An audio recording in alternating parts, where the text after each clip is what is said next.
नमस्कार मंडळी. तर आज आपण बनवणार आहोत एक DIY do it your self.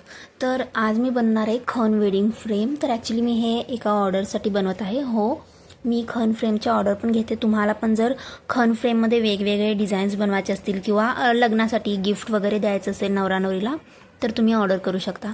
तर इकडे त्यासाठी आपल्याला लागेल खणाचं ब्लाऊज पीस. तर ॲक्च्युली ह्याची आम्ही प्युअर क्वालिटी यूज करते, त्यामुळे थोडंसं एक्सपेन्सिव्ह असतं. त्यानंतर आपण मुंडावळा घेऊयात. जर तुम्ही लग्न झालेल्या कपलला देत असाल तर किंवा स्वतःसाठी तुम्हाला बनवायचं असेल ना, तर तुम्ही जे लग्नात वापरलेले मुंडावळे असतील ना, तर ते घ्या. म्हणजे तुमची एक आठवण पण नेहमी सोबत राहील. त्यानंतर इकडे हे सगळं सामान होतं की जे मला फ्रेमसाठी लागणार आहे. यामध्ये नवरा नवरीची नावे होती जी मी कटआउट करून आणलेली आहे. तर चला बनवूयात.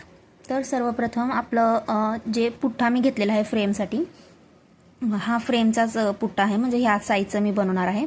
त्यामुळे आपण त्या पुठ्ठ्याच्या साईजचं आपण हे ब्लाऊज पीस कट करून घेऊयात. तर इकडे तुम्ही वेगवेगळे ह्यामध्ये खूप कलर्स येतात आणि खूप सुंदर वाटतं हे तुम्ही जेव्हा वॉलवर लावता. मी तुम्हाला झाल्यावर दाखवते. आणि त्यानंतर हे आपण पुठ्ठ्याला कापड ग्लूने चिटकवून घेऊयात, नीट घट्ट चिटकवून घेऊयात. म्हणजे कितीही वर्ष ही फ्रेम अशीच टिकून राहील. नंतर कधी असं नाही होणार की इकडून कापड उखललं तिकडून कापड उखललं. त्यामुळे हे एकदम नीट व्यवस्थित आपल्याला कापड ह्या पुठ्ठ्यासोबत चिटकवायचं आहे. त्यामुळे इकडे बघा मी ग्लू वापरून, तुम्ही कोणताही नॉर्मल ग्लू घेऊ शकता, कारण की हे इझिली चिटकतं पुठ्ठ्याला. त्यानंतर मी इकडे सगळ्या बाजूनी ग्लू लावून कापड पुठ्ठ्याला चिटकवून घेत आहे. तर ही बघा किती सुंदर आहे कलर. ॲक्च्युली मला कस्टमरनी बोललं होतं की त्यांना पर्पल किंवा मरून कलर पाहिजे. तर मी लास्टवाली फ्रेम माझी पर्पल होती आणि त्यामुळे आज मला ॲक्च्युली पर्पल कलर भेटला पण नाही. त्यामुळे मी हे मरून कलरची खण आणलेली आहे. आणि ॲक्च्युली ना याचं बॅक साईड बघा तुम्हाला पर्पलच दिसेल, म्हणजे लांबून म्हटल्यावर असं वाटतं की तो बॅक साईड पर्पल आहे आणि पुढची बाजू ह्याची मरून आहे. तर मी इकडे पहिला मी खालचं बॉर्डर पहिला चिटकवून घेतलं, म्हणजे बॉर्डरचा जो पट्टा आहे ना, हिरवी पट्टी जी त्याची लेस आहे ना, ती सुंदर दिसायला पाहिजे. त्यामुळे मी पहिला ती व्यवस्थित तिकडे मी खाली कापड नाही सोडलेलं आहे. इकडे मी तिन्ही बाजूंना कापड एक्स्ट्रा सोडलेलं आहे, जे आपण आता मागे डिंक लावून चिटकवून घेणार आहोत, एक्स्ट्रा असलेलं कापड. तर अशा प्रकारे तिन्ही बाजूंनी डिंक लावून आपण हे पण या पुठ्ठ्याला चिटकवून घेऊयात.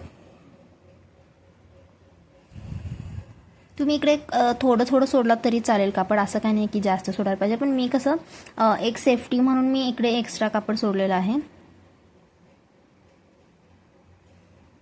आणि हे डिंक ॲक्च्युली थोडंसं ट्रान्सपरंट होतं, म्हणजे इकडे बघा कसे पांढरे डाग दिसत आहेत. तर इकडे मी ना हे सर्व सेट करून घेतलेलं आहे, म्हणजे आणखीन मी ह्याला चिटकवलेलं नाही आहे.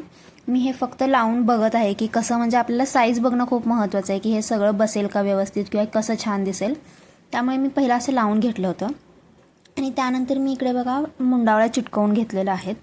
हे डिंक पहिला असंच दिसतं, त्यात घाबरण्याची काय गरज नाही, ते सुकल्यानंतर नीट दिसेल. त्यानंतर मी इकडे जी डेट होती त्यांच्या लग्नाची, म्हणजेच 30 नोव्हेंबर आहे.